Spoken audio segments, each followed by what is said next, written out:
think we're ready to go now. If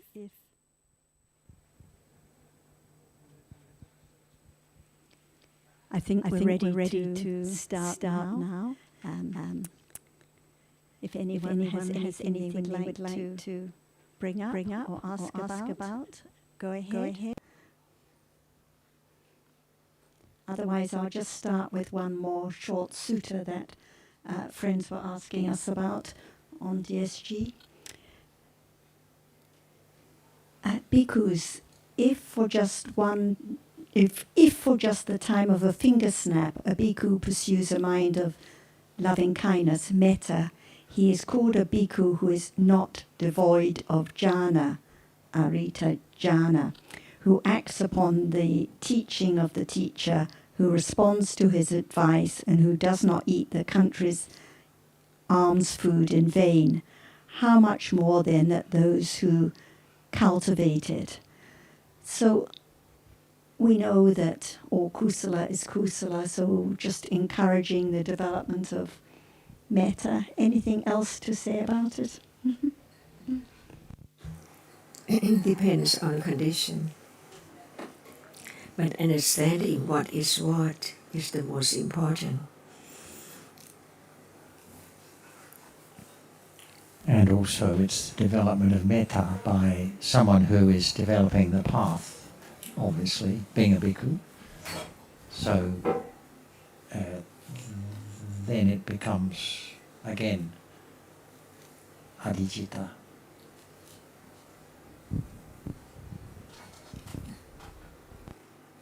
That's a good point, that because whatever the Buddha taught about is the development of understanding of satipatthana, so it's development of kusala with understanding from the beginning.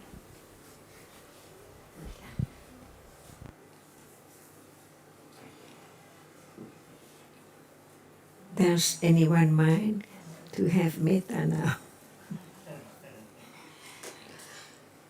Very easy to read a sutta and fall into a trap to think there should be more metta, or I can have metta, or metta should be developed instead of understanding it's another conditioned dharma. And at lunchtime someone was talking about metta and saying whereas attachment is all about clinging, taking, metta is all about giving. And it was on the tip of my tongue to say that, well, I'm not sure, that sounds a bit like sending metta to other people, which is not what metta is at all. Metta is just a moment of having the welfare of someone else in mind. It doesn't have to be thought of as giving anything to someone or sending, or that other person may have no idea that one's mental state is metta. Or giving friendliness, that's all. Yes. Smiling. Being friendly. Being friendly. Yes. It means a lot. It does. Because it's so easy to have either attachment or aversion, or for there to be conceit of some form or other, when another being is the object of one's attention, citta. If one is minding about having such and such, I again.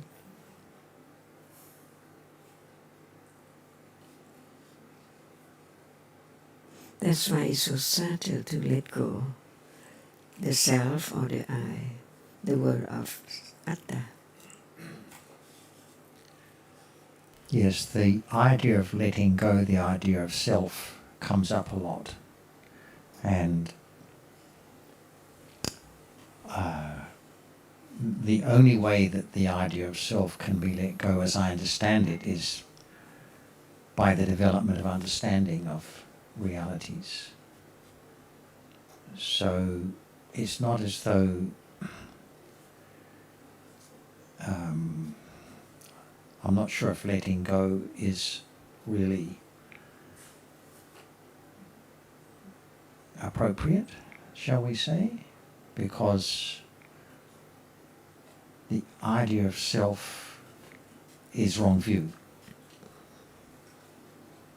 How deep, how subtle, how Right. strong. Yeah, well, it's obviously there in some form or other, at some level or other, all the time. It may often be there as asava. Obviously, there can't be any letting go of the asavas. They don't appear. But letting go to me has the connotation of recognizing attachment. They are leaving Ajahn. จะไปแล้วเลยค่ะ วันที่พรุ่งนี้มาไหมฮะ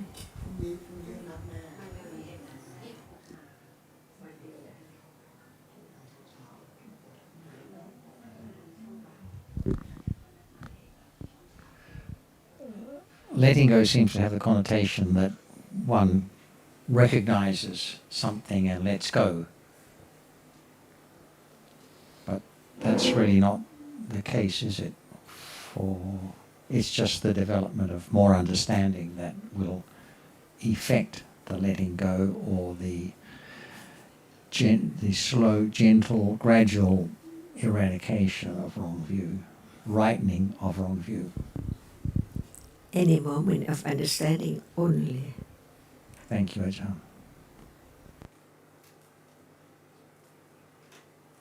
We can be kind, we can be friendly, but no understanding.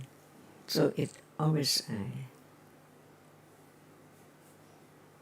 And the moment of listening to the nature of that which is not I, who knows that at that very moment is letting go the idea of self. What degree? So very subtle.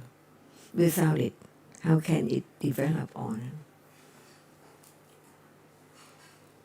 This also comes up when talking about details found in the Abhidhamma, and it seems to be said that studying such details is to see the not self nature of things. But again, it has to be understanding. Only understanding can see the not self nature. Now understanding works its way. Yes.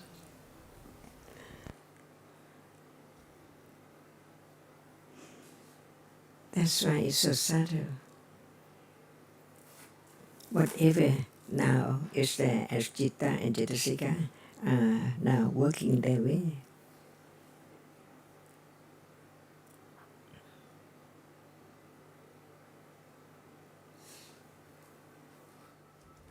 So we can't say that learning more of the details is going to be a condition for letting go of the idea of self. With or without understanding. Only with understanding. Yeah. And that reminds me of the point we were discussing, like Alberta will remember the other evening about listening, when it said listen more, more and more and more. Could be read more, but listening has to be with understanding. So better to listen to a little with understanding than to listen all day with no understanding. So it's the understanding that is critical. Same, better, as the Buddha said, to read one short stanza in a sutta with understanding than the entire Dipitaka with no understanding or wrong understanding. So it always comes back to the understanding. So listening more means considering with understanding more and more, not just turn on the tape all day or open the book all day. It's easy for people to have the wrong understanding about it. So it understands now. Listening has to be now, anytime. be patient, great patience. ครับท่านอาจารย์ครับ but without the words of the Buddha there will be no understanding because understanding has to come from listening the words and carefully considering the words until understanding arises. Otherwise, just only some words that cannot condition to have a more understanding. So it's very Jonathan's point was very interesting because it's not like we are concentrating. It's not we to concentrate to try to read or trying to find out the smallest details of what has been taught in the book, but it has to be like you have to have the firm understanding that this is part of the way to understand the Dhamma, which is the reality now, without words in the book or in the Tripika. One cannot just make up or understand by him or herself. You need to, there's a need of reading through the word or listening to the word and carefully consider until understanding arises. Well, I think that reading to a certain level of detail is helpful, and then there's a level beyond that further level of detail isn't going to have any relevance to one's understanding. But I mean, if you're a person who has an interest in studying things to great detail, that's fine. Go ahead and wonder about what kind of citta can perform the second Tadaramana citta and that level of detail. But there's nothing wrong with that if you're interested, but it's not going to condition any understanding of anatta. So unless you're already very highly developed. Yeah, so it's up to each individual accumulations of That's exactly right. Interest. Yes. To understand like in details, but then it's very dangerous because one might misunderstand that you have to know more details.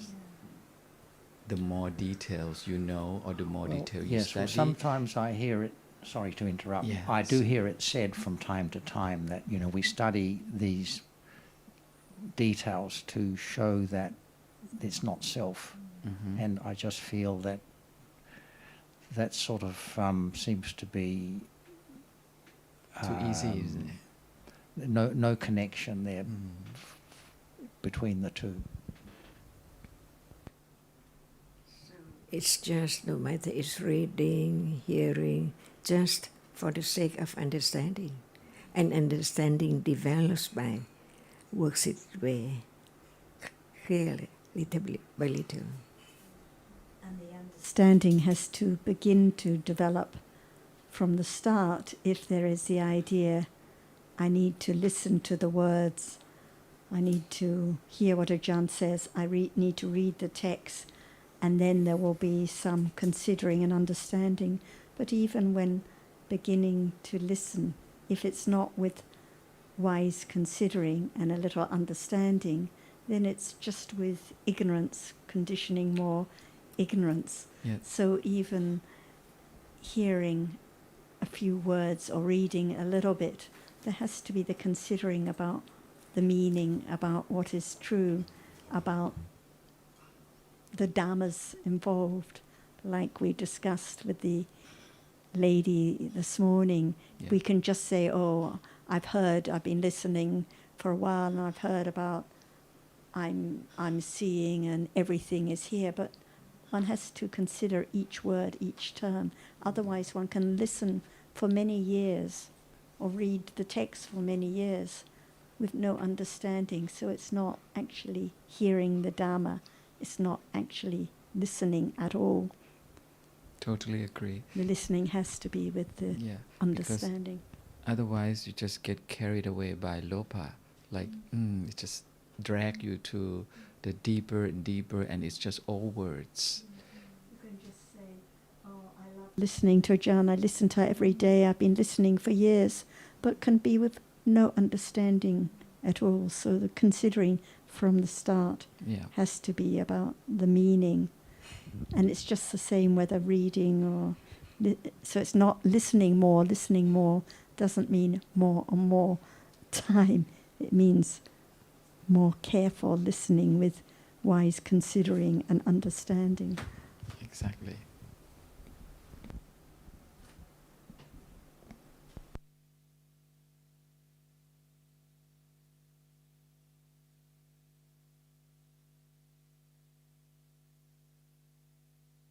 Another sutta text that actually the Vietnamese were bringing up recently, the Sabasava Sutta in Majjhima, describing the 7 ways of pahataba, giving up the asavas, because Jonathan was mentioning the asavas.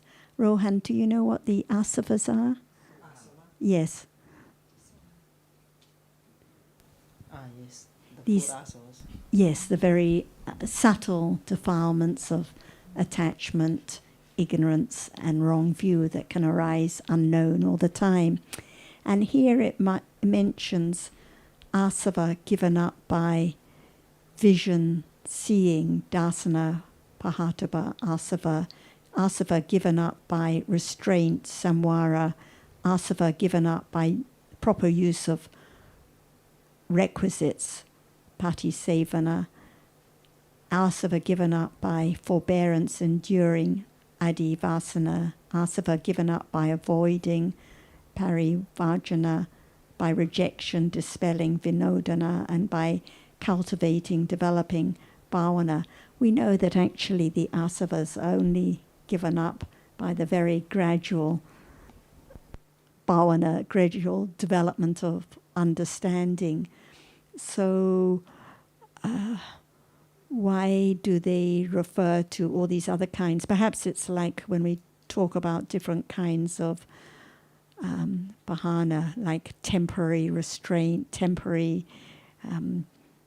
forbearance, temporary use of requisites, different kinds of giving up, but actually finishing with the right understanding.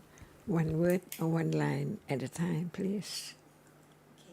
Can we have a sutta reference? The Sabasava Sutta, Majjhima 2, all the asavas, describing 7 ways of giving up the asavas, pahataba.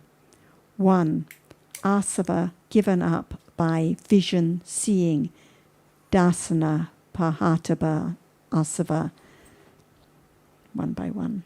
What does it mean? I think by vision, seeing has to be by understanding the truth, dasana, by understanding about realities now, is seeing what is true. Is there any intention to let go asava? If there is, then it's not by giving up. Yeah, that's why even it's there now, it's not known. So learn to understand. When it's not known, how can it be letting go? Only understanding that it's there, but no intention to eradicate it or eliminate it, but understanding that why it's not known, even it's there now, because it's so very subtle. Only a little more understanding, little by little. Who knows that when there is less akusala, it's less asava either.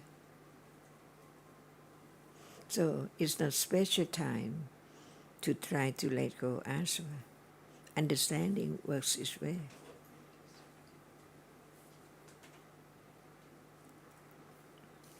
So this is the first one, and the last one, by cultivating, developing bhavana, pahataba, asava, seems to be very similar, but we'll come to that one at the end. The second one is by restraint, samvara. So I think this is like by guarding, so at moments of guarding, sati restrains from akusala, so no conditions for asavas to arise. So it's referring to the guarding from akusala, the restraint. It seems that one is guarding, one guards, but in truth, at moment of understanding, there cannot be akusala. Only that level or asava is there together, as anusya is there. That's why a moment of understanding is not try to eliminate this or that particular akusala, but at moment of understanding, there cannot be the strong akusala or the very little subtle or that which does not arise. Otherwise, you have to eliminate one at a time. Like now, I have eliminate such dosa, and I have to eliminate asava or anusya. So, Han, do you understand the difference between asava and anusya? What are the anusyas? Anusaya is like those of akusalas is already with chittas because of past karma. They are comes from past karmas, from our past. Not from past karma, by the habits, the tendencies that have been accumulated. So by decisive support condition, they can accumulate, but they don't arise. They're Yes, because the defilements that don't arise. So at a moment of guarding, no asavas, at that moment of understanding and awareness, are there anusyas at that moment? Anusaya also gone, but with not have with only arhanta is not very strong. The anusya, the tendencies of akusala, they are carried by each chitta. So even at the moment of understanding, even at the moment of kusala, the anusyas are there, hidden like microbes, Like attached to the chitta at each moment. like one colors, like in a shirt we have a color not take out. The hidden dye, maybe. But we cannot say they're the result of karma, so they're the habitual tendencies that are carried with each chitta until eradicated stage by stage. And the third kind is the asava given up by proper using of the requisites, patisevana, pahata basava. Can one say this is just referring to the monks giving up, or anyone of using? What do we understand by the requisites here for anyone? It's there, anusya and asava, and no matter what is there. Yeah, that's right. No mind at all. What is what? But understanding is there. So understanding, which begins to understand a little more of the truth, it works its way to letting go, depending on the degree of understanding, the asava, the anusya as well.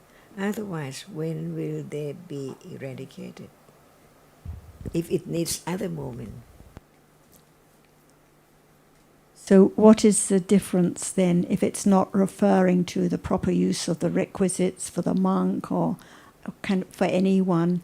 What is the difference between this one and the other ones? Any moment. Any moment. Mm-hmm. Which two are you talking about? Well, the first one was the giving up by vision, seeing, understanding, dasana, and the last one by samvara, by guarding. To the commentary, seeing refers to the first of the four supramundane paths, stream entry. According to the commentary note here, seeing dasana refers to the path of stream entry, Sotapadimagga, so designated because it offers the first glimpse of Nibbana. The higher three paths are called the paths of development, bhavana, because they develop the vision of Nibbana to the point at which all defilements are eradicated. So what does it mean?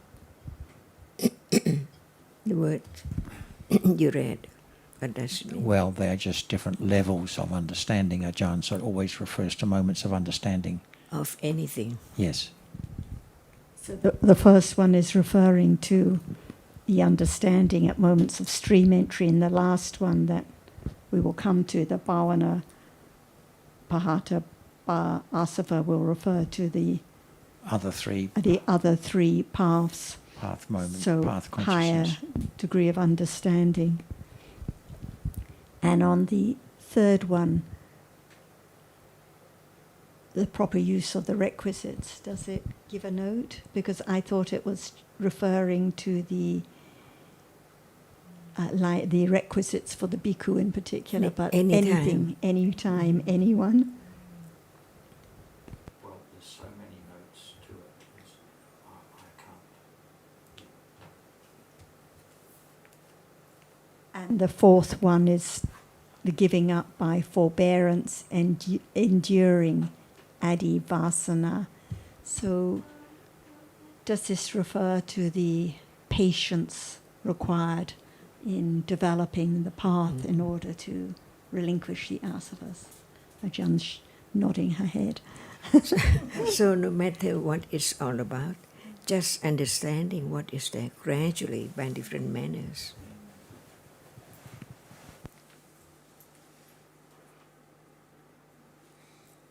And the next one by avoiding, and this is one that there can easily be misunderstanding about, because people think of avoiding akusala or avoiding the situation or avoiding bad company, but it has to be this moment with understanding. Mm-hmm. Otherwise it's I avoiding wrong situations, or I avoiding bad company. That is not understanding at all. That's clinging. And the next one by rejection, dispelling, vinodana.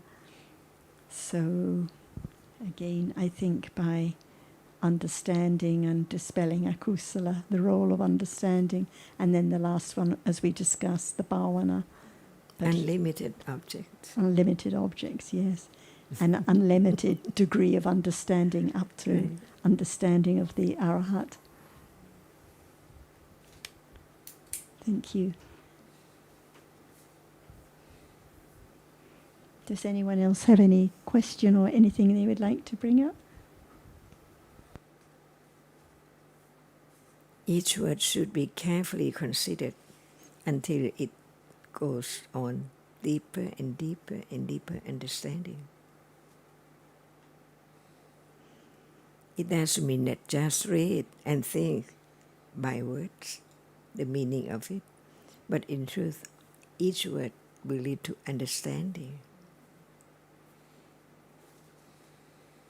And considering one word carefully, like even asava now, that is listening and considering with a little understanding, not just assume it's clear or one knows, or considering anusya at this moment.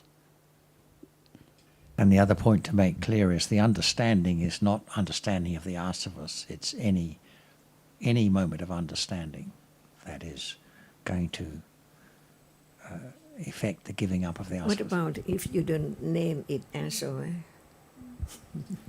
But it still can't be the object, because by definition asava doesn't appear. Understanding is it understanding as one with our? Or do we Is the clinging now? After seeing, how soon does clinging arise, usually? Just a small moment. Almost immediately, instantly. So no matter whether one's in the shopping mall or here in the Dhamma discussion or talking to one's friend or sharing Dhamma, the clinging arises instantly, and Yes, ignorance and it's too. Unknown, but it's there. If there is understanding of a reality, is it necessary to think of it as understanding the asavas? the word? If it has to be different degrees, what about understanding this? Doesn't it mean that there must be the understanding of asva too? When it appears and when it does not appear, but understanding of what appears, Yes. it So- means that also understand that which does not appear as well. Otherwise, when will the Not the same. asva be eradicated or But because as if the understanding is sufficiently developed that the kilesa appears, that's not asava by definition. but now at moment of understanding one reality is the asva too, which is there Only by together. thinking. Only by thinking. Not but it's there. Mm. That's why it doesn't mean that we need to understand this level of kilesa, and then the moment of trying to understand the asava, can it be known? I think the message of the sutta is just that develop understanding, but it's not understanding of the asava as such, it's understanding of any Together, reality. because asava cannot be known. Asava is a term that refers to the kilesa that are very subtle at that time. At moment what is known is not asava. That's correct. So how can there be moment of develop understanding to eradicate or eliminate asava? Just by developing understanding of any reality. Right. Yeah.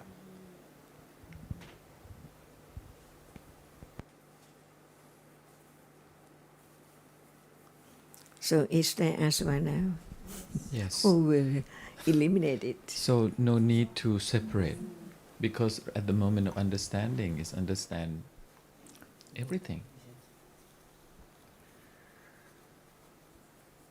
We know of the asava just by what we've read.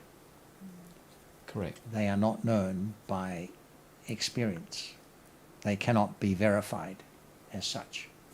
No. But that doesn't matter, but because we have confidence that the Buddha is correct in saying that these weak defilements are oozing out all the time. It's there. It's there. But we don't need to think any more about them, as it were. Or Just the name. develop understanding. We don't have to think of eradicating the asavas, because development of understanding of any reality will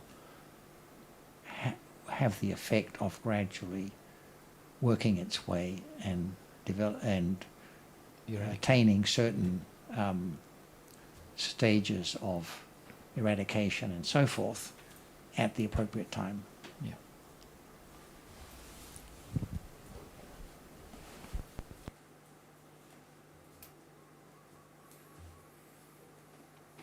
It's useful to know that the asavas are there, because one could be misled into thinking there wasn't that kind of a kusala, I don't have any wrong view sort of thing.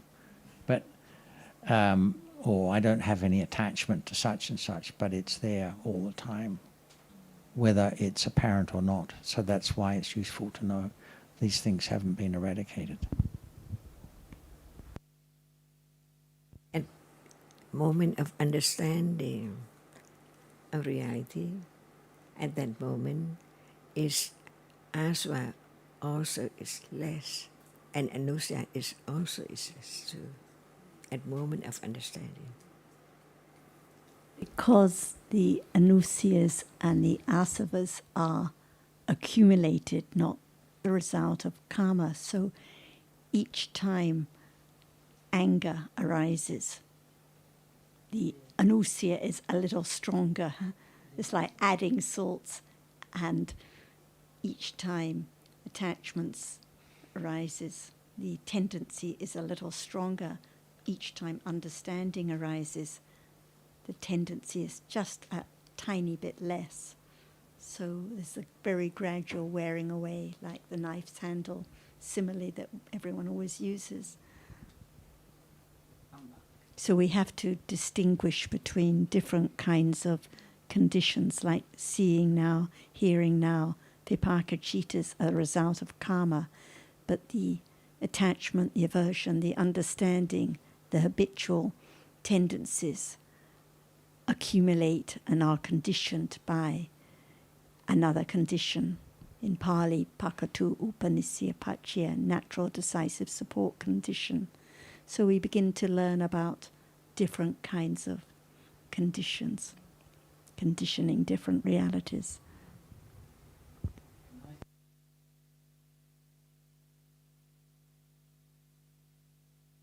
Hey, Tam, we can see your hand. If you can put your video on, that would be great. Hi, good to see you. Sita Thanachan, Satika Chonsalan, everyone. Yes, I have a question regarding something we discussed in our discussion in Vietnam. It was concerning, the taking precept, and I think it was said and very accurately that is it irrelevant whether a person announces his or her intention to refrain from killing, for example, in front of a bhikkhu or another person or by himself. That I think that was clear, but I'm thinking in the case of, the Vinaya, for example, we know that if a person who is ordained with the people who are not themselves real bhikkhus, or who have all their Vinaya maintained, then that ordination is considered not valid. So what is the difference in this case in terms of reality? I don't know if I made myself clear. Can I just try to summarize what you are asking, Thumb? Yes, please, John. Right. You're taking the case of lay people taking precepts from a monk, a bhikkhu, on the one hand, and the ordination of a bhikkhu in a situation where there is not the requisite bhikkhus present in the ordination ceremony. Is that right? Yes. Yes. Right. So aren't they quite different? They're not. Then the second one is not a case of taking precepts, is it? It's a case of compliance with the Vinaya. And the taking of precepts has nothing to do with the Vinaya whatsoever. Yes, I think the taking precept is very clear. I'm just thinking about in terms of realities, how is it that a person might be a very sincere person who would like to live the holy life, and his intention is sincere at that time. But apart from, we know that the rules had it that if there's no requisite monks as required, then that ordination is not considered valid anymore. Right. So that's a matter of the Vinaya.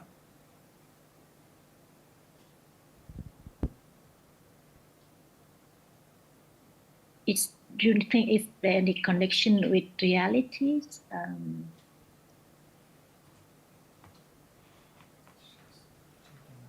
In what sense? In what sense?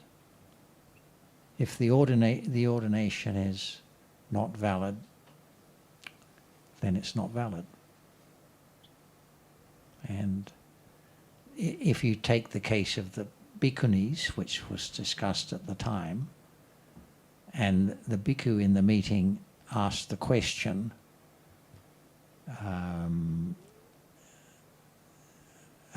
are they in breach of Vinaya in receiving gifts from lay followers? And the answer is, well, because if they're not properly ordained in the first place, then the Vinaya has no application to them. So they can't be in compliance or in breach of Vinaya because they're not properly ordained. So the Vinaya has no application. And to take it further, even the bhikkhus, if the ordination was not valid, if there was not a community of ordained bhikkhus, and if all the various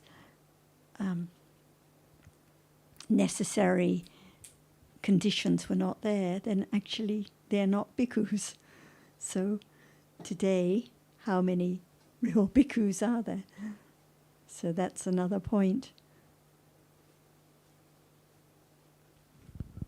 Yes, and I suppose only the Vinaya, the Buddha, could understand very in details the reasons why he made such and such offense, and different rules for ordination and so on. I think in the case of the revived bhikkhuni, order of bhikkhunis, it's quite clear that the succession was broken, so there can never be a proper quorum of bhikkhunis to initiate a new bhikkhuni. So that's very clear cut as far as I can see. And when we read the Vinaya carefully, actually all the reasons for each rule are given very carefully, like the reasons for each of the rules for the bhikkhunis in addition to the rules for the monks, which are so elaborate and difficult, but the reasons were set out for each one, and the reasons for why the ordination has to be properly conducted and so on. But personally, I think one can still be respectful towards people who are living a life of, they are following precepts of their own, we'll say. They may think they're following the Vinaya, but anyway, they are presumably following precepts. So that is something to be acknowledged. It doesn't bother me that there are bhikkhunis who think they are bhikkhunis who aren't properly ordained. Just the way it is, I think. And one can just help share the Dhamma and let them develop their own understanding, and then they will see what is most beneficial for them. Because many people, like many of the friends who joined the discussions, they know they're not proper bhikkhunis, but they're so used to this lifestyle it's difficult for them to change. So they know this, So it's up to them to consider and keep developing understanding. Would you like to add anything? So in truth, in the ultimate truth, what is sila? Are we talking about sila? What is it? Question for you, Tham. It's the behavior of the mind. Okay.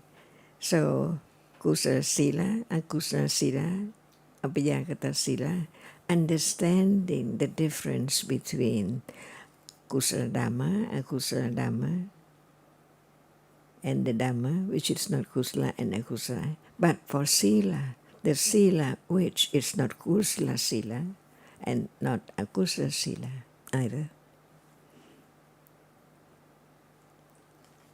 Is that right? Yes, I think that's the most important thing. So when you talk about the first one, abstaining from killing, is it someone or I can do? It's the it's the virati chitasika. It's only realities, not someone. And only the three virati cetasika sila? No, any kusala or akusala. So understanding what sila we are talking about. Yes. So in the case of the precepts, they are the virati. If you don't use the word precept, what is it? The behavior of Yes. citta, right? At that moment, kusala or akusala, to what degree that conditions such killing, no matter killing the ant or the dog. See, we just talk about the truth. That's why in Visuddhimagga there are not just only sila, which is virati sila, right? That's why we learn about the truth of the way citta and cetasika behave. No one there at all. So what is the question about?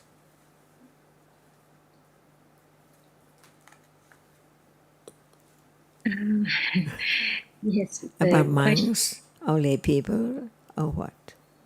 In this case, about monks. Okay. Who's monk? The one who sees the danger of samsara. Only that? Or different life from lay people's life? Yes, who is supposed to lead a life of purity and is defined by the Vinaya. That's the Buddha. So be truthful to the behavior of monk, because he's monk, not lay people anymore. So what is the behavior of monk? Otherwise, monks see human being, lay people see, just see, liking, disliking, no matter monks or lay people. So why follow the rule to be away from the life with lobha, dosa, moha all day, different degrees, the degrees that does not condition any very serious akusala, killing, stealing, and so on.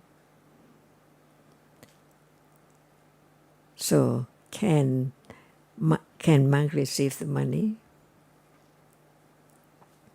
No, Ajahn. But people can. But lay people can, right?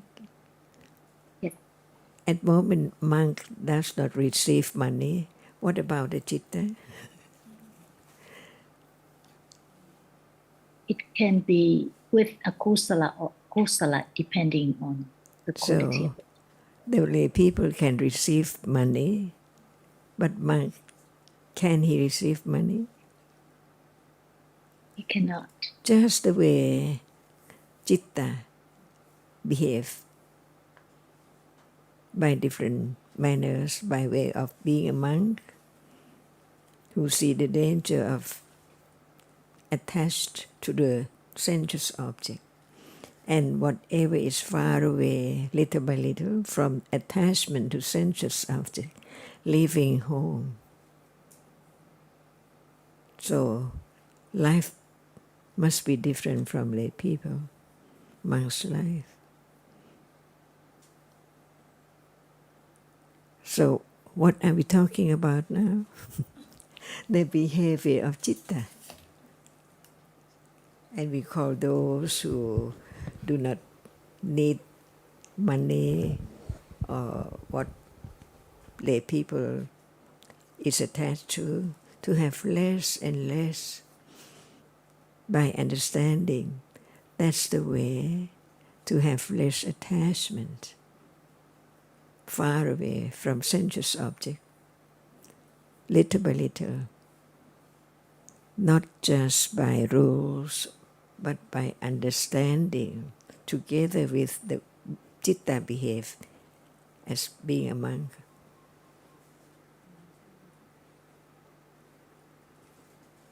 On your questions, Tam, I mean, the first point you made was whether it was relevant or not to express an intention before a monk. And we discussed it doesn't matter at all, because if there is the intention not to harm, one doesn't have to say it out loud or say it before a monk. It depends on the kusala at that moment and the understanding that is important. And then the second point you mentioned is that if the monk's ordination is not valid, what is the difference? You mean what is the difference for the bhikkhu or for the lay person? What I meant is that it's clear that for a lay person who says that he intends not to kill, for example, whether is it done in front of a bhikkhu or another person or by himself, it doesn't matter. But we know that a lot, according to the Vinaya, if a person is ordained without the right quorum, the requisites or the requirements for that ordination, then even if his intention is sincere, then that ordination is not valid anymore. So in terms of realities, I was thinking about, is there anything in terms of reality that makes the difference between the two situations? To be monk by will, or seeing the danger of being lay people. That to be seeing the danger. So behave according to seeing the danger of lay people's life. And if the monk develops understanding and sees the danger and has the accumulation to live the monk's life, I think Tam's question is, but what about if the ordination wasn't correct in the first place? So we could say, actually, even though the intentions are good, not a bhikkhu, because the ordination wasn't correct. But still there can be the understanding of the danger of clinging and the dangers of just accumulating more and more attachment to sense objects. And I think the point of Achan in emphasizing and talking about sila is that if that particular person who thinks that he is ready to be a monk and ordains does not even understand what sila is, then what are the chances that he is ready to be a monk?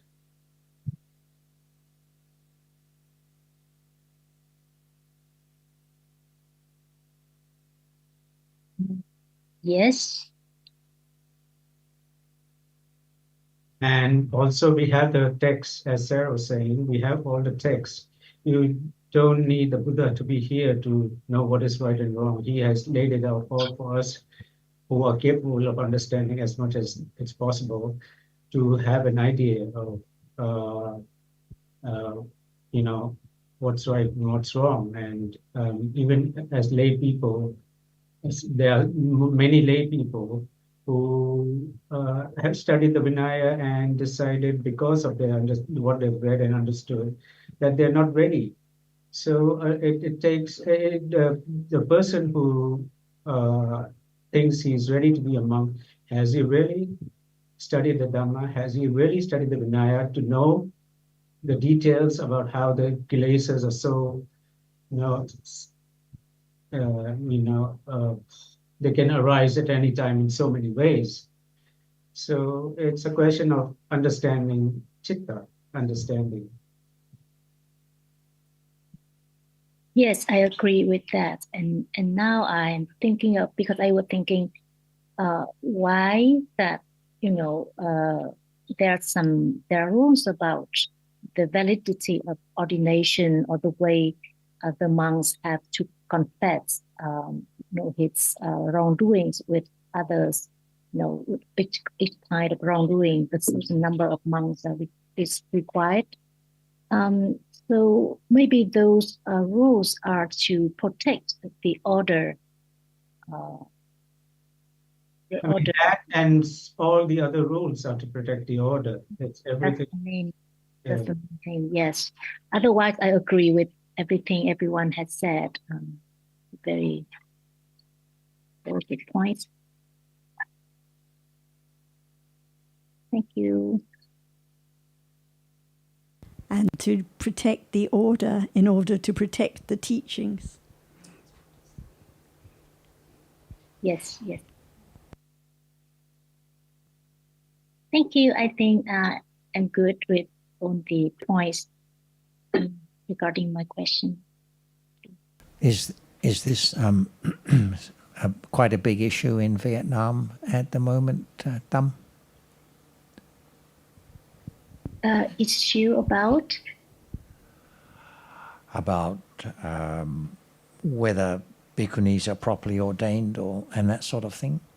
I don't think it's such a big problem, or maybe I don't really follow, what's going on in the Sangha in Vietnam. But I think there's always been some controversies about it, but I never heard it as something really big.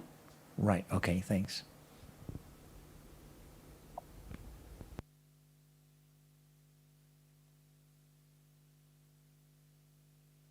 So who's monk?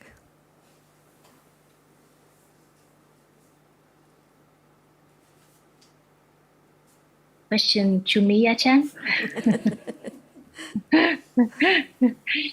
So the real monk is the one who understands the danger of samsara, who sees the danger of the life of lay person, and who would like to understand the Buddha's teaching farther and farther. Only that? You can tell more. Why does one become monk? In the first place, I think that person sees the danger of the life of lay person, because one can also is interested in the Buddha's teaching, but still like to live the normal life. We are interested in listening, learning about the teachings, but we do not become a monk. We do not become monks. Why? Why don't we become monk? Because we don't have that accumulation. We still attach to our life as a lay person? Because we listen to the teachings and behave according to one's understanding, our own understanding, right? Yes, Ajahn. And sometimes when something is killed by a lay person, is it wrong? Killing Mm-hmm. wrong for anyone? So what a lay person do after killing? There's nothing required for the lay person to do. And what for monk? What about for monk? The monk has to confess. It's a dukkata. Why? Oh, I think that's a good question. Just follow the teachings, respect what Buddha said, or just it doesn't matter, just like lay person. It depends. So monk, the one who see the danger of attachment, aversion, and kilesa, live different ways, seeing that attachment to sensuous object is very, very much in a day from moment to moment. Can it be less? See? And how can it be less? Even one does not become monk, that person can have less bad behavior or the akusala sila. Is it all right?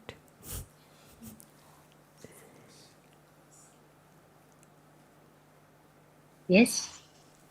So, but when monk does not follow the rules, why? What condition that? Akusala condition. And what he has to do? He has to acknowledge his confession, not to do it again. Again, see? But if someone receives money again and again and again, is that person a monk? No. That's why monk is not just the rule or just want to be a monk, but understanding the danger in one's own accumulation, whether one can follow the rule, the teachings of the Buddha, to what degree.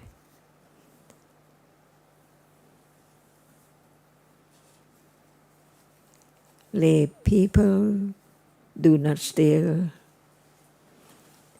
Are they monk? Not steal. See, not necessary to be ordained, but to follow the teachings sincerely, respectfully, to the truth. Not by anyone, but only by understanding the danger of akusala. That's why the people can become sotapanna, sgatagami, anagami, arahata. After arahata, becoming arahata, no more lay people life. Anachanka, I wonder if, as someone, as in the case situation where Tam has just brought up, someone who is sincerely has the intention to be a monk because sincerely understands the dustiness of the household life. Is there also a part that's what we get from the understanding of the teachings and studying the Vinaya? But there is also this factor, this knowledge, which may help. But I wonder how one determines, how one comes to that conclusion, what would be needed, and whether it comes just from experience. That whether that tempo where we think about ordaining, has monks with Vinaya or not. Because if someone is ordained in a place where everyone else is doesn't have good sila, then it's a bad place to ordain. I think that when we read more about Vinaya, we know whether can there be monk according to Vinaya today. Because the one who ordained the other must be so very, very good monk.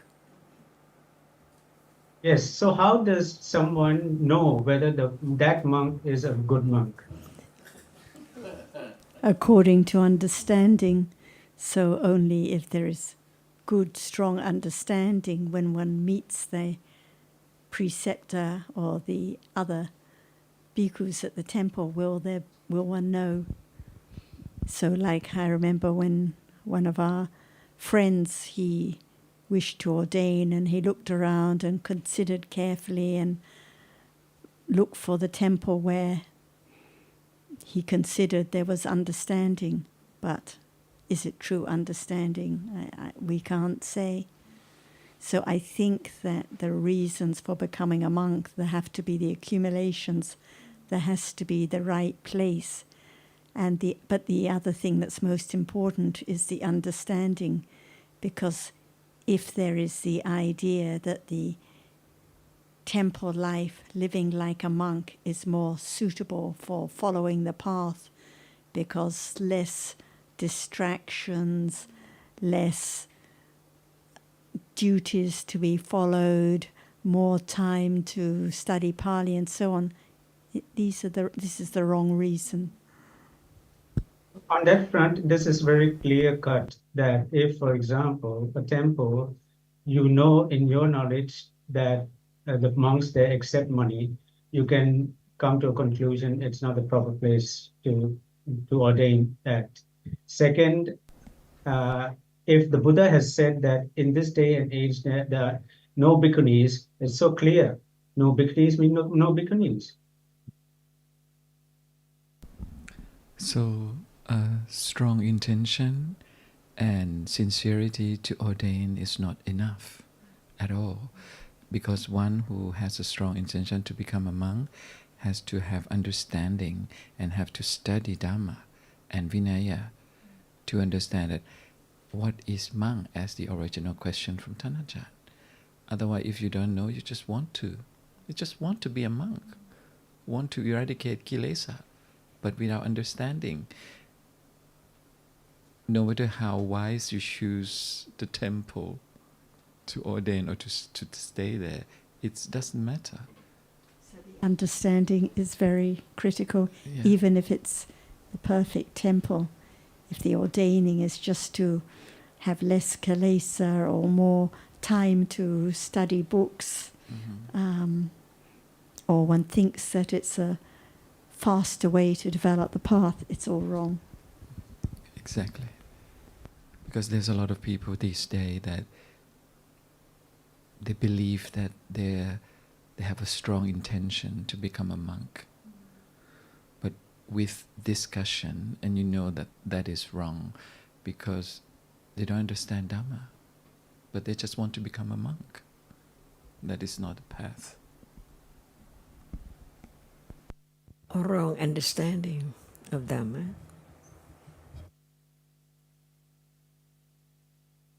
That's why even in the Buddha's time, it also needs the one who is so skillful in Vinaya to judge or to say whether that's right or wrong, to what degree.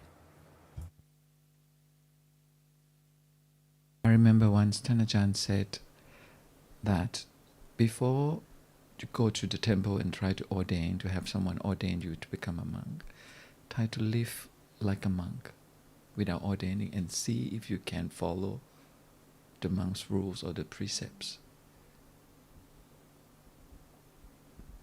I think that would be a sensible way to see whether one is ready or not. That's good. Yeah. That's right, just study Vinaya as well.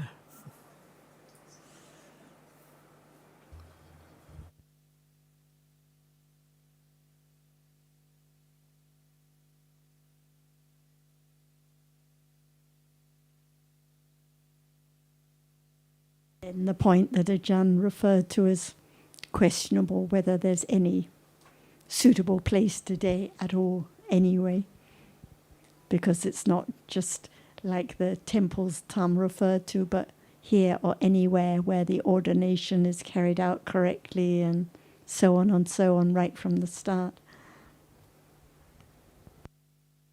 And any monk who doesn't understand Vinaya, can he be a monk?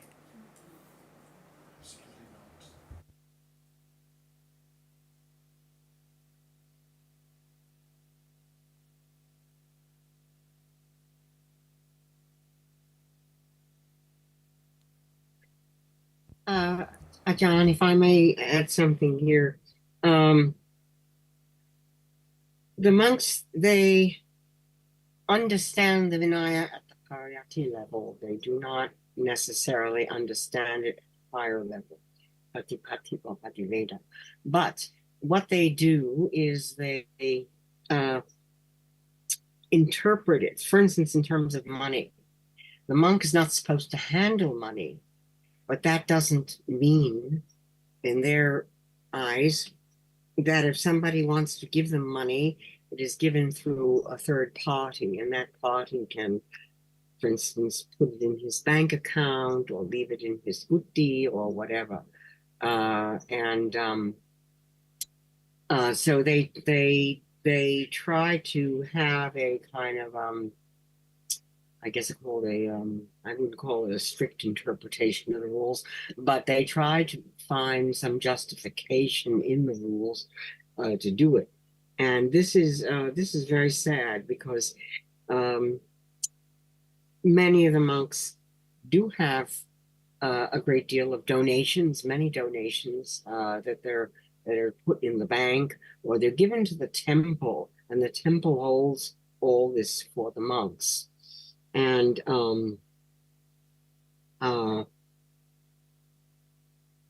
it really, I know from my own experience what I see, for instance, when we have ceremonies with the monks at my son's temple, there's a great deal of, shall we say, not pressure, but suggestions, strong suggesting what kind of items we should give to the monks, which is not the proper thing either. For instance, for my birthday, partially it was my fault because I said I wanted to give something that the monks could use.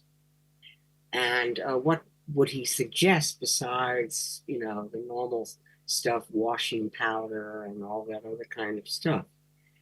And he said, there are these very nice handheld electric fans, that one that he received, and he sent a picture of it, and he said this would be very nice. I think the monks would like it.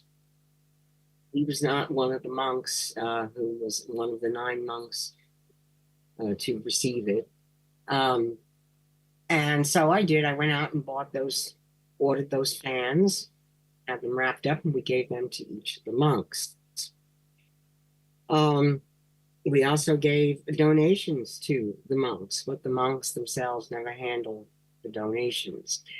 I discussed this with my son about donations, and he said, Mom, it's, it's up to you whether you want to give a donation or not. And however, those who are watching, those who are here, seeing what is being given to the monks will think less of you if you don't give them a donation. And of course, the donation is in the form of it's in an envelope. And what is in the envelope is a certificate saying that this money has been deposited with the temple, and so the temple has X amount for this particular monk. And so I said, all right, as long as you're not touching it and handling it, or if that's the way you want to interpret the rules. So I did give it to him. But in my heart of hearts, I agree. The monks should not be getting money. However, the money, however, can be donated to the temples because the temples need money for paying utility bills, repair work, all this other kind of thing. And they usually have lay people who are running some kind of a board or whatever they are that run the temple. And so the money can be given in this way to buy, to purchase materials, books, notebooks. Let's say, for instance, new monks need notebooks and all kinds of books to study first, and maybe buying new ones because they need new materials. So rather than give it to the monks, the money is often just given to the temple in the name of that particular monk, whatever it is. And that helps pay for utilities, utility bills, gardening. Monks do gardening as well, but I think they have profession. I'm not sure about the gardening, but in terms of repairing the roads within the temple and repairing the buildings and so on, the temple has to pay for that unless lay people volunteer to pay for such things. I remember my husband paid for new electricity in the whole building where my son lives, and so I think in modern life, it's pretty difficult to live a life where a very simple life for the monk. It's very, even for us, it would be very difficult in the modern age to live a simple life. Because I think all that you mentioned, Betty, it just points to what we were saying, is that it's questionable whether there's anywhere that is suitable that follows good Vinaya in Thailand or anywhere else, and it's questionable because where no one studies the Vinaya, no one. A total simple life where there's very few needs and just food, clothing, and basic shelter. It's very difficult to find this in this age. That's exactly correct, and that's probably a big problem, I think, for the monks. And if one isn't prepared to follow the Vinaya that laid down by the Buddha, then why become a monk?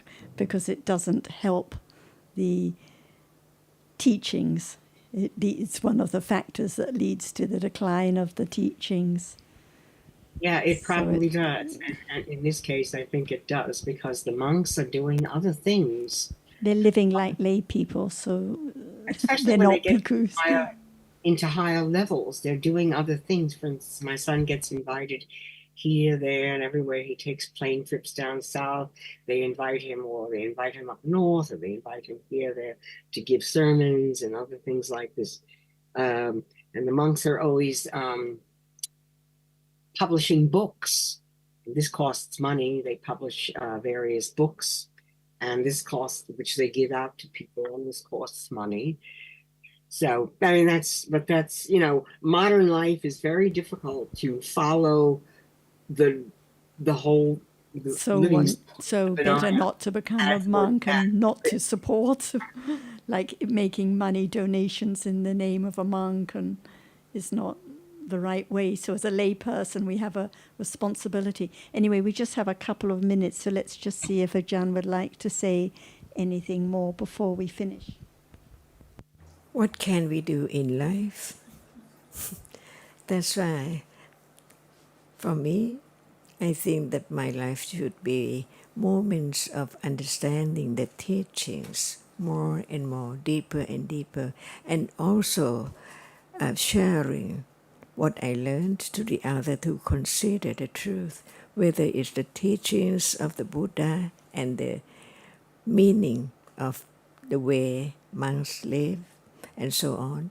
So I think that best thing in life, we cannot manage anything at all, but we can be friendly to everyone, unlimited. That's why when we see someone behave not according to the Vinaya or Dhamma, the best way is just to, if they listen, just talk about the truth for them to consider, to have their own understanding, to help their life to be better when there's understanding what is what kusala and akusala and so on. That is as much as I think I can do, not more than that. That's why I live my best moment with developing understanding and sharing the understanding to the others. That's all I can do. The monks behave not according to Vinaya. What can one do? What can we do? Just talk about the rules for them to begin to consider what is monk. That's all. For anyone who'd like to be monk or is now monk to consider what is monk. Well, they Otherwise, also, monks have this idea that they're somehow, they have mana in the sense that they feel superior to lay people, that they would not listen to necessarily to lay people. I know this when I have tried to explain this stuff to my son and these things, and there's this feeling that the monk is superior to the lay person. So this is a problem also with the monks. If there is mana, of course, that's the yeah. last And to what get rid of. our own mana. So then it's really difficult. I can explain, and he complains that I don't listen to him. It's the And same for everyone. So everyone that's mana, so many people won't listen because of mana. They think they know more. They don't want to listen to an elderly Thai lady, or they just want to cling to their practice, which they think is better. So it's the same. So it's just if someone has the interest to listen and consider, then one helps. Otherwise, nothing that can be said or done. yeah.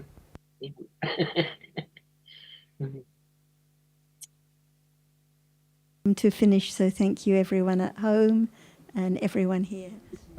Excuse me.